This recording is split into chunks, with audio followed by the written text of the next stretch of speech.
To ask you about like ego, right? Because I know you're talking about that a lot. Ego, I'm going through a big season of ego right ego. now, man. Okay, It all is right. it is a beast. Beast. Okay, ego. So like, from my understanding, like it is basically your understanding of yourself, right? Yes. So like, do you think like it's bad? Do you think everyone should kind of dissolve it? So ego, right? Because growing up, you think, oh, that person has an ego. You think it's just pride and arrogance. But Yeah. you're right. It's literally your limited conception of yourself based on your cumulative life experiences, right? Right. That's all it Okay. is. So your ego thinks that Sean is the accumulation of Sean's experiences. Your ego defines you by what you have and what you don't have, what you've done and what you haven't done, and how you stack up against other people. Right. So your ego literally, it's here to help you survive. And that's air quotes for everybody Uh huh. listening, right? It's here to help you survive. And so your ego thinks, okay, life is competition. Right. And if it's competition, there's winners and there's losers. If I'm not actively winning by accumulating more stuff and more status, I'm losing. If I'm losing, I will be less worthy. If I'm less worthy, I will be less loved. If I'm less loved, I'll be left alone and I'll die. And so your ego is very primal. It's like your Mm-hmm. animal self, right?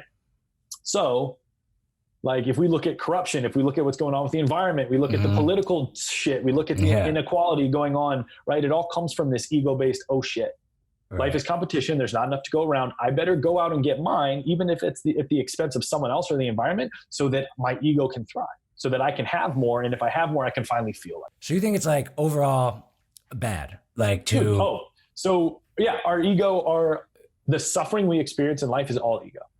Because like I okay. said, our circumstances can't make us feel anything. It's our reaction to Right. them that then causes us Okay. suffering, right? Yeah. So, for instance, when my mom died when I was 22, I suffered a lot.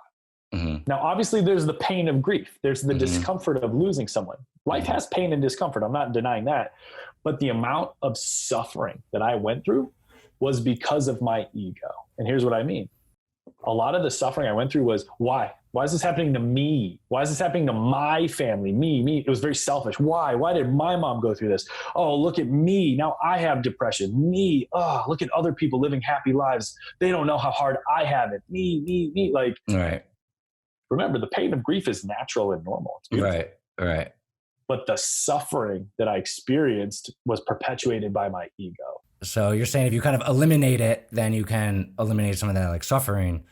Oh, dude, yeah. Okay. I'm Yeah. telling you, like, think of how many people right now think that their life is filled with problems simply because their ego has a script of how things should be and life is unfolding in a different way, Yeah. Yeah. right? I feel you. So yeah. So tell me what you think about this. This is like kind of my approach to ego because I understand it and I I understand mine a little bit, but like I think that like if you completely dissolve it, I think sometimes you can use it as like a tool. Like uh if you need confidence, sometimes you need to think that you're way better than you are at something to even do it. Say speaking. Like if you're just like, no, I can't do it. You need to use that ego to like pump yourself up. I mean, if you're playing a game, you take that ego and you use it, and then you can be more competitive and have a better chance of winning. Like I am kind of like I'm like in between. Like I'm spiritual and stuff, but I am like a grinding businessman too, and like I like to like win and stuff like that. But I feel like I'm healthy with it and I understand. But I like to use it as a tool that you can kind of like turn on and like use it when it's needed. What do you think about that? Yeah. I mean, it's interesting. It's interesting because so you use speaking, for instance. Okay. I need to pretend to be better than I am. Yeah. Limitation and unworthiness is created by the ego. So here's the thing.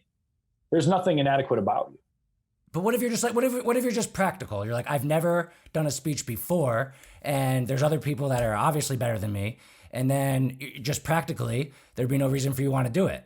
You know, if you just go by logic. But then if you use your ego and you're like, no, I'm better than these people, even if you know like kind of you're just being full ego, then like that little confidence kind of gets you up there, and then you're in the game, and then you then you have a speech under your belt, and then maybe the next time you're like, I am worthy. You know, is that something you've heard before? Using the ego as like a tool to turn on and turn off.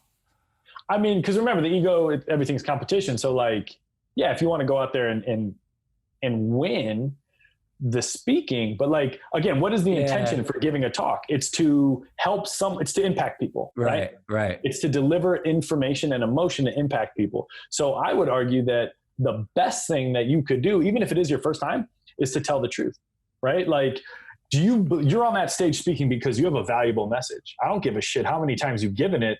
Doesn't really matter. The value that is being delivered doesn't change based on reps, right? The core message is the same, right? So so here's the thing. Ego got you into the problem in the first place. I've never given a speech before, therefore I'm not as good as these other guys. Okay, because it's a competition. All right, well, I better then overcompensate and fake it so that I feel as worthy, when in reality, dude, that whole melodrama was only existing in your head, right? Like, just go out there and tell the truth. This is my message because it's powerful.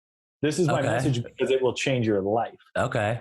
I like right. that. And so do you see how like sometimes, like you can use ego to solve a problem, but the problem was created by ego in the first place. There's nothing wrong with never having given a speech before. It's brand new. It's ready for the world, dude. It's ready to impact new ears. Like, there's nothing wrong with it. Yeah. Your ego wants you to think there's something wrong with it because everything's competition. Right. Yeah. So it's like, it's a double-edged sword, man. It's a double-edged sword.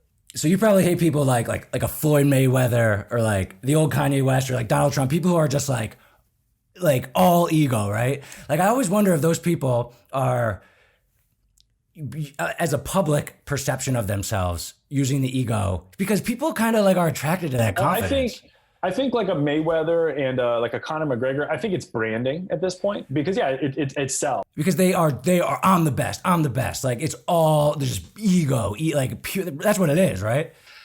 Yeah. And so a lot of them, like if you watch an interview with Conor McGregor, like he's obviously not always that dude. Like he believes in his ability. So he's using that ego as a tool. He's turning it on for branding, right? Yeah. For branding. So like a lot of people can say like, well, if it's not him, why is he lying? Right. Like, so it's not right or it's not wrong.